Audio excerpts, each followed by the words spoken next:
Hi, this is Deetra Kelsey, host of Sistah Talk, televised live Saturdays at 2 p.m. on MNN1.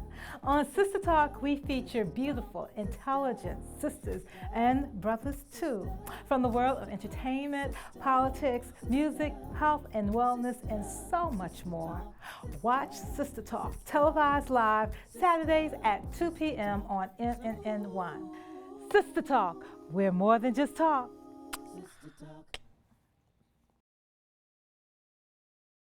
Ooh.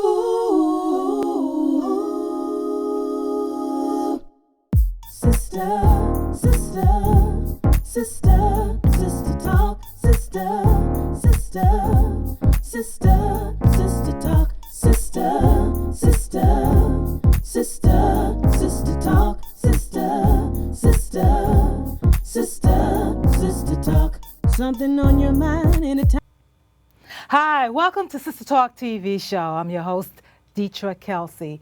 Today's topics are mental health and postpartum disease, and depression actually. And sitting with me to discuss these topics are, sitting next to me is Elisa James, a mental health advocate, founder and CEO of the P.A.M. project. Right. Preserve a Mom. And sitting across from me is Kim Knight, a licensed mental health counselor and certified life coach. Welcome to Sistah Talk TV show.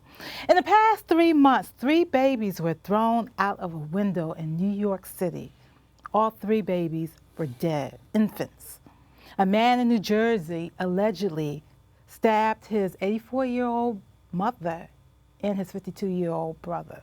The man was 60 years old. Mental health is something that we really don't talk about in the Black community, that is. Postpartum depression, that's something we really don't talk about, something that we don't understand. I'm talking about myself personally. We don't understand. I don't understand. So I brought these 2 guests here, and later on we will have Takima Martin, founder of Her Story, Her Voice, and she is a postpartum depression survivor, and she will talk about how she's dealing with postpartum depression. But first, as always, you know you can call in 212-757-1483, 212-757-1483. So let's just break it down. I want to start right now with mental health issues. What is mental illness? What is that? Ms. Knight? Okay, so mental illness is, well, it comes in many different forms. It's not just one particular area that can be labeled as mental illness, but it's really about experiences that people have that cause them that causes their brain sometimes to have a hormonal imbalance or have a chemical imbalance. Sometimes people are born or predisposed to it because there might be a history of mental illness in the family. And sometimes people go through life events that cause them to feel bad about their situation or bad about their life, and then that can affect their mental stability and ability to cope. Why is there a stigma in the Black community about mental health? Well, you know, culturally and historically, we've kind of been conditioned to not talk about our problems. We have been told that you kind of handle it on your own, or you deal with it on your own, or we don't talk about those things, you know. So it's been years and years of that we're still trying to reverse. But is that still going on now in the Black community? Absolutely. Because when people are feeling depressed, having problems, let's say, in their marriage, at their job, what have you, they go to the church, they go to the temple, or they go next door to their neighbor and talk about it. You know, why are we so scared? I know you're going to answer that. Why are we so scared about going to a doctor in a white coat? Or do we still, is that still the uniform right now? Yeah, I think there are some changes that are happening. I think television has a lot to do with that, where now we actually see people sitting in front of a therapist or a counselor, getting help. You know, so I think that there are some changes, but yes, I think still, you know, there's this stigma of being crazy or being perceived as being crazy, and nobody wants to be labeled as crazy, or I'm not crazy, or, you know, I got it together, I'm good. And in actuality, inside, there are people that are suffering, and they might not even necessarily know that or be able to label it as such, but you know, it comes out in the way they act, it comes out in the decisions that they make, it comes out in their relationships. You know, there are many different ways in which people are suffering and don't either know how to get the support that they need, don't know where to go, don't know where to start, or are very much afraid of what might come out of them actually getting the help that they need.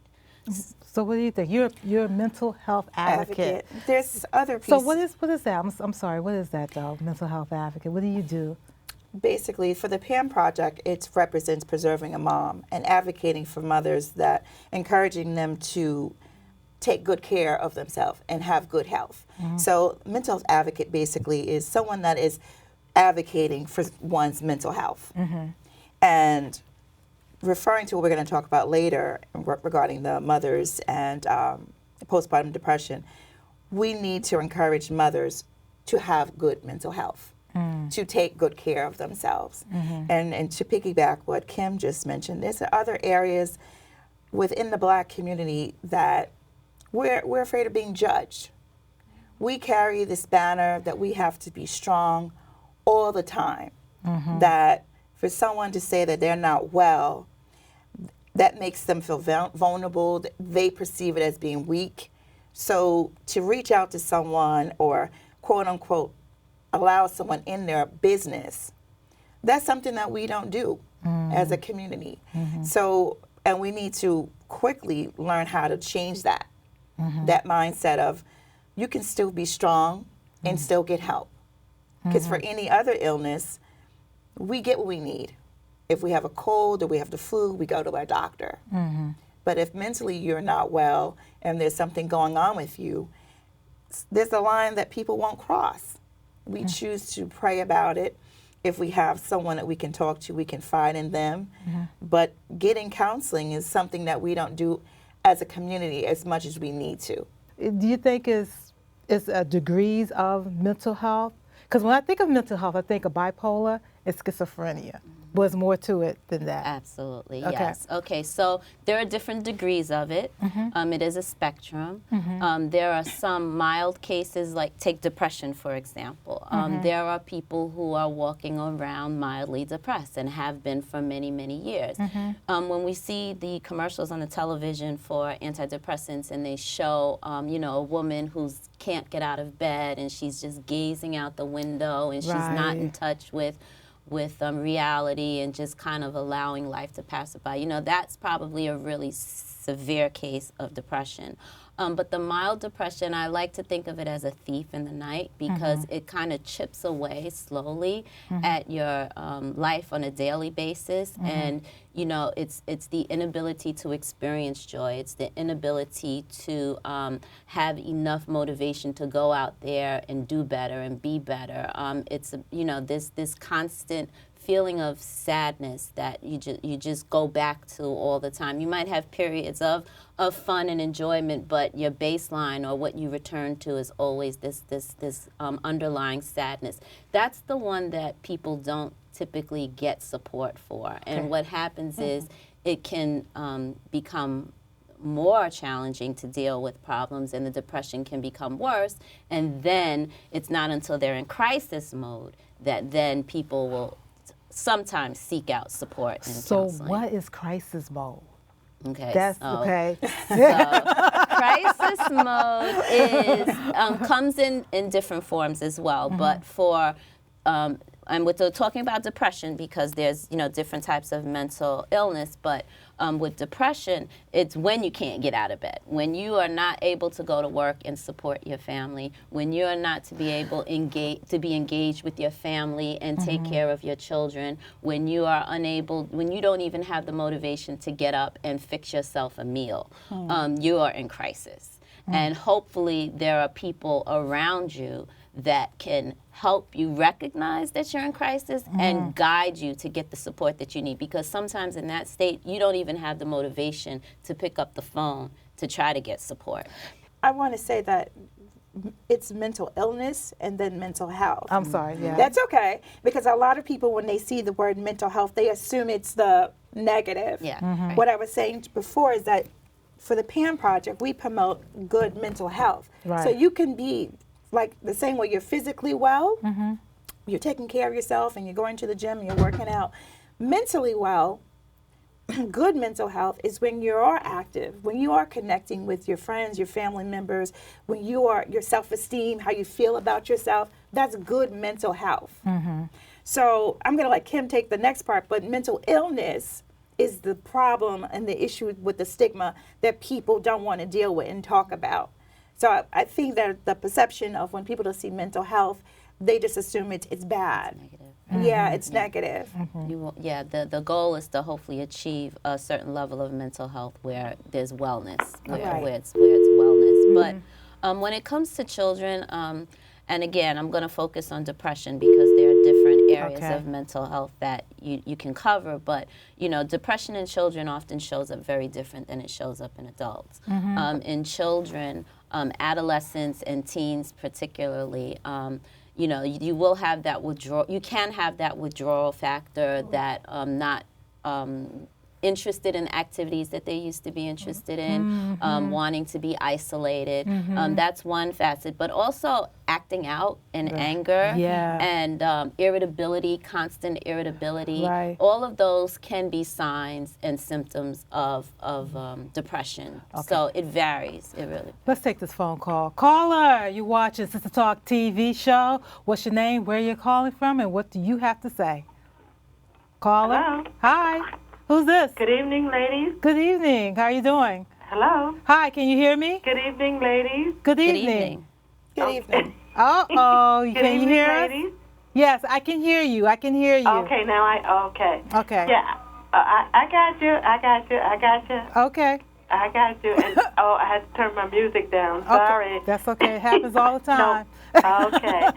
Mental illness is definitely a problem in the black community because thank God that I'm getting help for myself, but I'm walking around the street and I see others that aren't, and it's like just crazy out there. Okay. And, how did you? so I'm just saying, praise the Lord that I'm getting help because Can you turn your now that TV I'm getting down? help, I can see others that need help and they're not getting it, and they're just looking at me like I'm crazy. Okay. All right. All right. And they're looking at me like I'm crazy. I said, I'm the one who's getting help, and you should be up in there. So, you know. Okay. So, I'd like to thank you for having this great conversation today. Hey, we're talking about mental health, and we're here during the break laughing and having fun. Isn't that crazy? But anyway, those are wrong words. But anyway, hey, we have here joining us is Takima Martin. She's the founder of Her Story, Your Voice, postpartum depression survivor. Thank you. Thank you for coming on the show. Thank you for having me. Takima. Takima, you suffered from postpartum, correct? Yes. How did you know that you had these symptoms? Did somebody come up to you? Were you harming your child? Or were you thinking about harming your child? Or? Well, I went through the blues, as they say it. Right. The sadness, irritability, weight gain, weight loss.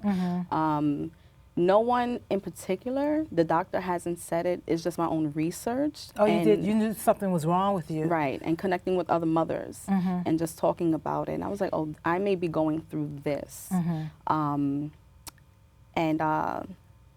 No one in the family talked about it. Nobody. So, because nobody in your family had this. I want to ask you something. Let me get back to you. What is postpartum? What is that?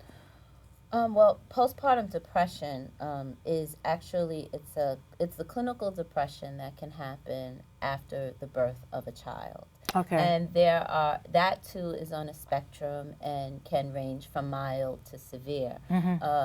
The blues is typically the baby blues, they call it. A lot of women experience that. There's a significant drop in hormones after the birth of a child, and it takes time for those hormones to balance out. And during that phase, women sometimes experience a certain level of sadness.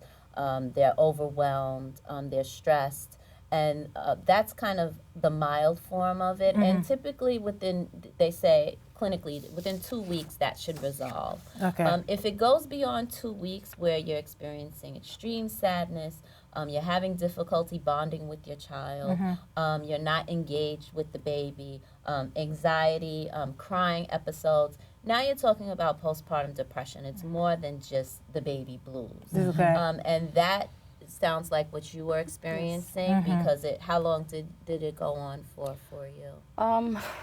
Let me see. I would like to say, remembering back, a few weeks, few months. A few months. Wow. Yeah, it can go up to about Are you a single mother? Single mother, yes. So you did your own research. Did you seek counseling, help, or anything like that? Well, initially when you go into for checkups at the doctor's office, they ask you a whole bunch of questions. Are you okay? Are you feeling sad? Are you hearing voices? Do you want to harm yourself? Did you hear voices? I wasn't. And that took me aback, like, what do you mean by hearing voices? Did you want to harm yourself? I'm going to be honest, a few times. Can I thought ask about you it. this? If you don't, well, I'm going to ask you it live. Hey, did you want to harm your baby? No. You know, I can say that, and I'm grateful that that thought has never crossed my mind. But in thinking about harming myself was scary in a sense because I've never had those thoughts before. So you were suicidal. When you Right. harm yourself, you was thinking about just taking pills or just physically just harming yourself. It can hurting. be like walking into traffic. Good God. Yes, and this is the first time well, everyone knows now, but it's the first time openly really admitting that. Wow. And But that's good. I'm glad you said that. Yeah. So when you sought counseling, how did that work out for you? the counseling, the people that I saw weren't, I already expressed my story to Ms. Yeah. James here. The people I saw wasn't beneficial. They suggested a few things may be going on with me. They were non-compassionate. What Fair else? So y'all didn't gel. No. But you didn't give up though, right? No, I'm still here. Right. I'm still here. God. Thank God. Years later, I'm still here. I haven't found a match. The people looked at me, okay, well, you tell me about you. And I thought, well, aren't you supposed to be helping me, to, communicating? And another doctor, which I didn't express, prescribed medication off the bat. What is this for? You don't even know what I'm diagnosed with. I want to ask you all that. Does this society take postpartum depression seriously? First of all, I don't even think a lot of people are educated to what postpartum depression is. Even doctors, Right. the gynecologists, OBGYN or whatever. Right. And so I want to stay focused on her, but I just want to say that the two incidents that happened in the Bronx, I feel passionate to say I believe that there should have been a pouring of professionals or agencies to help that community to be educated on what these two mothers may have been going through. To throw their children out the window, there was a mental illness going on there. And also with that, the healing for the people that witnessed this tragedy happening. So I don't think that the community at large is even educated. What is postpartum depression? What does it look like? So people can go to their primary doctor and say, I think I might have, I'm experiencing X, Y, and Z. And another part, and I'm glad that she shared the story with me the other day, is that we need more therapists like him. We need a diverse database of therapists who are culturally competent, that understand that people of color might be experiencing X, Y, and Z, and not to misdiagnose them or what they're going through. We don't have that in the level that we need to. Please. Okay, I'm off. Can you hear me? Very well. Okay, go ahead. All right. Okay. Yes. I had severe postpartum depression where I was seeing visions and I was having nightmares, and this went on for almost a year. Okay. And I finally seeked help because I had other children before the last one, and I didn't suffer the way I suffered with postpartum depression with the last child. Okay. So I ended up seeking a group, which was the Birthing Project in Harlem. Oh, And wow. they helped me immensely with meditating and getting out my fears. It got to the point where I did bathe my daughter for a year. My husband Wow, my had to gracious. really do a lot of the Thank God she caring had for the support. baby. Right. I just nursed her exactly because I was just afraid to be alone with her. Okay, well, thank you, caller. Thank you. Thank you for sharing that because of time. I'm Thank you. sorry. Thank you. I want to make a important distinction here because, like we was talking about postpartum depression, there are different levels of severity of it, and what's possible, what could have been happening with the women who harmed their children is there's postpartum psychosis, which is a different type of illness than postpartum depression. Postpartum psychosis is a mental illness that can occur where the mother, it happens after the birth of a child, but that's where the person might be experiencing hearing voices. That's when they might be experiencing having visual hallucinations. You know, that's a very different type of postpartum depression, and that's the one that is very it's rare, it's less, but when it happens it becomes a big story because you know the result can be a mother harming her child, but that's the area that I think is very difficult to treat because when people are in a mode of psychosis, they're not getting the help that they need. They're not seeking out the support because the psychosis has pretty much is driving their behavior. So that's a very important distinction to make, where the postpartum depression is serious and can affect your ability to bond with your child and can prevent you from being a mother to the baby in the very beginning stages. But the postpartum psychosis is a very different. Next level type of illness. So were you going through that at all? Through the psychosis, that's the first time I've heard that terminology. No. No, you had severe depression, it sounds like. Right, and I was, well, coupled with I was going through domestic violence at the time as well. Okay, so that's another problem also. That can you know, I guess cause there are postpartum. risk factors that can add to the risk of getting postpartum depression, and that's one of them. Having a relationship that is not a healthy one, and domestic violence in particular, and then being a single mom. That all of those play a role in one's emotional stability and can definitely contribute to postpartum depression. So I say that to say that what you experienced can be expected based on what you were going through at that time. Takima, are you seeing anybody now? I'm not. So how are you managing it? Because I'm getting that postpartum depression doesn't go away. I mean, does it go away? It can resolve. Yeah, well, on my take on it, the postpartum depression, it occurs after the birth of your child. But depression in a whole, that stays with you unless it's So you dealt are with. depressed, yeah. So how are you managing that though? I do suffer with depression and I journal. You journal? I journal. I have the page, Her Story, Your Voice. I talk with other women because I find I couldn't be the only one in this situation. No one's talking about it, especially within the Black community. Right. No one's talking about it. It's like, mind your business, you're strong, get over it. Exactly. And then we have stories of these women with the psychosis, because that's the first time I'm hearing it, or severe illnesses to the extreme, and we're judging them. Right. You're judging them, but you know, or you had some kind of inkling of what's going on, but you never spoke to that woman. Right. You never supported her. You never asked her how she was doing. How is her day? Is she okay? Is she hungry? Right. You never asked how are the children. Right. So you have this community of females and men as well, and no one's talking about it.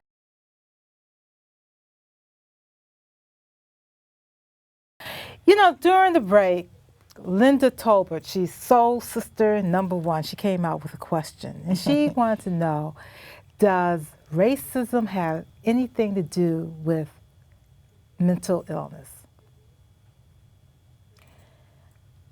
I want to say probably mental health. Mental health. Okay. Because, you know, there's a couple of things. We are people of color. We have all these things that we're taught as a child how to be in comparison to other people. For example, I remember, you know, in school, sometimes you're always being told you have to be 3 times as good as. So you're always competing with others. So that means that, you know, we have to go harder, just to be on the same playing field. You know, and then if you're a mother, a woman of color, and you're raising a black son, then in your mind, all of these things that are happening in our community, that affects you. That affects how you're raising your child. So the stress levels of all of these different things that people don't even see before we even come outside, we're dealing with. And it escalates higher and higher and higher, and it's very overwhelming. How about yourself? I think that fear is a huge factor in how we go about our daily activities, how we go about raising our children. You know, we're fearful of something happening to them. We're fearful of not being able to take care of them. We're fearful in even our relationships. We're fearful of our husband leaving us. We're fearful of losing our jobs. We're fearful of not having enough money to support ourselves. I mean, we are a fear-based culture, I feel, and a lot of that stems from what we had experienced historically. You know, we come out of fear, you know, fear for our lives, and I think that it's passed on from generation to generation, and then it kind of becomes the mode of operandi. This is what we do. This is how we function, you know, and it becomes the norm. Well, But it does affect our mental health at the end of the day. Let's talk about the strong black woman. I know my closing mark, during the live show, I said I did like that term, you know, because we've been through a lot. And we stand on the shoulders and the backs of people who made it through, you know, and I suppose they are the strong ones, and so we're descendants from that. But do you think that has a factor in us trying to live out that statement, the strong black woman? Takima, do you think so? Yes, I really was going to jump in on this. The strong black woman, it's expectations. Like Ms. James said before, you set in the bar, you have to meet that expectation. And if you fall short, you're beating yourself up about it. I remember growing up, my mother just had so much put on to me. Just beside, you're going through something, get over it. You can do this. You can do this. But how can I do this? How am I coping? Within my community, they see me. I participate in the schools. I'm always at some function with my children. I'm there for someone, a phone call, a meeting, and I'm trying to uplift and encourage other women. What they do not see is when I get home and close my door, I'm breaking down. It's too much. It's overwhelming. I'm frustrated. I'm irritated. I have to put on that mask and be that strong black woman because I am a black woman. I am a black mother. I am a single parent. And if you're a single parent, they already diminish you to not good enough. You didn't make that relationship work. Children out of wedlock. Being black, being fat, it's so many things that's put on us, and we have to live up to that. So that strong black woman, I have a lot of people telling me that. And there was a caller on the show that she said, there's something to the effect of Beyonce, and people are jealous of her and stuff like that. What I took from that was, no one in my circle is jealous of me, but they look to me to help them. And as in helping them, I'm helping myself as well. So it's like a turntable. But the strong black woman, yes, we are, because we're still here. We're prevalent. We keep on striving. We're in our communities. We're raising our children. We're helping our men. We're not going to exclude the men from the situation. But sometimes we need someone to talk to communicate with. I just want to say that what we should be saying, along with that we're strong, but it's okay not to be okay. That's right. That's the thing. That's my point. That's what we need to start saying, because all the time. Strong all the time. Well, you can still be strong and be vulnerable. You can still do what you do and say, I need help. But the thing is that we don't say we need help. We take on everything. When, God forbid, if you are the eldest in the family, you are the go-to person in your circle. Regardless if you're in a relationship or not, if you're a single mother, that's another one. But you have all these different titles. If you're the caregiver of your parents, and you're always taking in, and you don't know how to say no, God help you. Okay. I want to get to know you guys. You know, you're talking about, you're here helping other people on the show, which I appreciate. I want to know something about you all. Kim, how did you get into mental health? Because when I look at your bio, certainly wasn't a direct path. yeah, because your major was business, right? Yes. What school did you go to Actually, again? yes, I went to New York Institute of Technology. Wow, And I got my MBA from there years ago. MBA too. Yeah, I tell you. and it's interesting because I think that happens to a lot of us where we fall into the path of doing the things that we're supposed to do. Yes. Right. So we go to school, we get a good education, we go, if we're fortunate enough, we go to college, we get a degree, and then we get our masters. If we're fortunate enough, get our masters, move on, try to get married, try to have kids, we try to follow this thing of this is what it's supposed to be. And that's what I did. And I went ahead, and after school, it was like, well, you know what? I'm going to go to business school because I don't really know what else I want to do. And then that's what I did. And then when I started working in the field, I was like, this isn't really what I want to do. And, Exactly. And then you start, doing some self-evaluation. So when people come, how did you find out that this was it? Okay, so in that light bulb. business, I initially I was always in healthcare. Right. I just kind of landed in healthcare. I was the director of a home care agency for many years. And then I went into sales in the pharmaceutical industry. So I was a pharmaceutical sales rep for about 8 years. Okay. And I actually fell into the division of that sold psychiatric drugs. Okay. So I promoted psychiatric medications to psychiatrists for about 4 of those 8 years.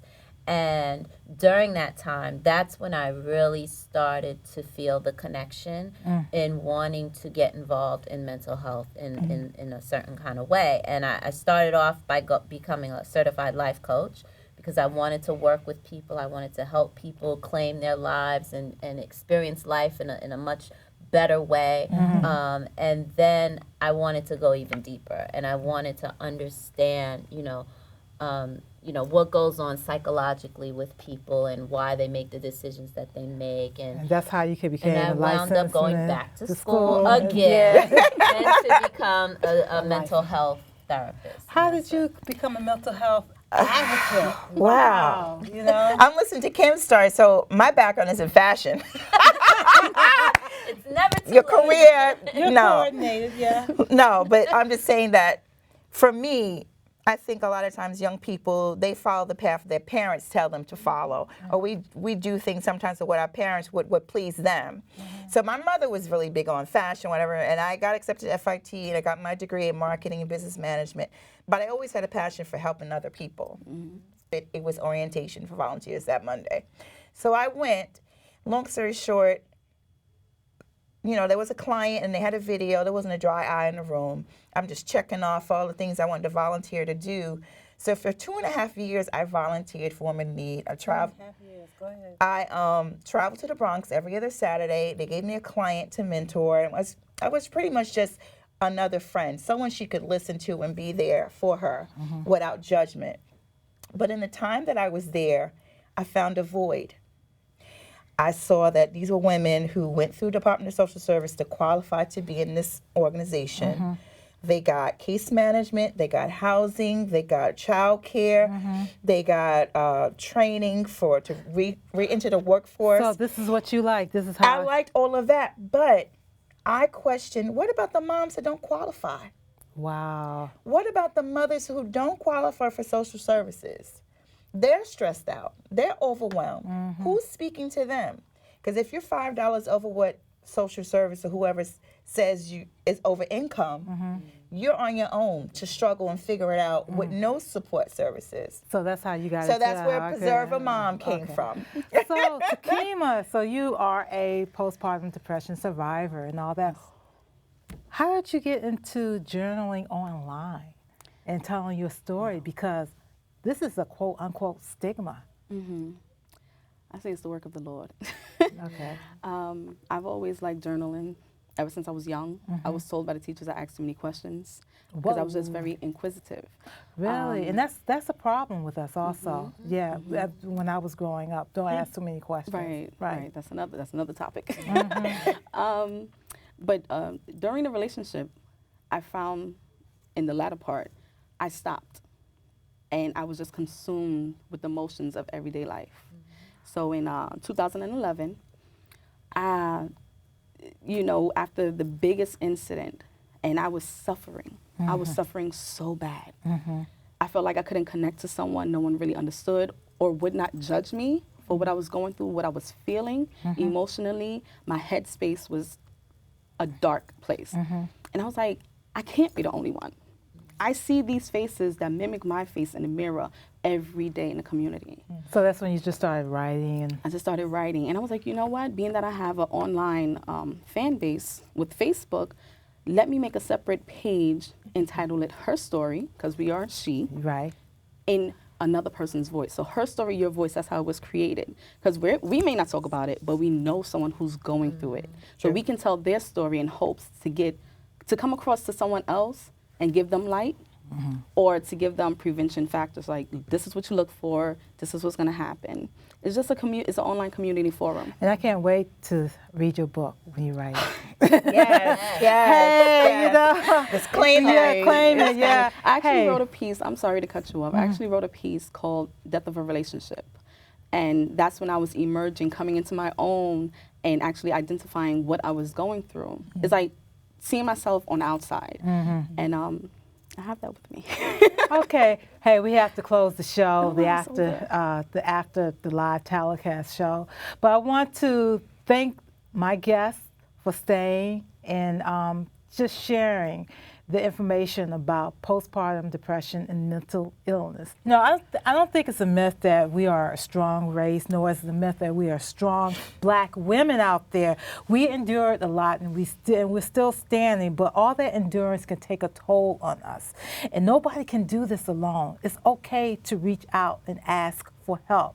Again, if you are suffering from depression, postpartum depression, please call this number right here at 1-800-950-6264. That's 1-800-950-6264. That's the National Alliance of Mental Health.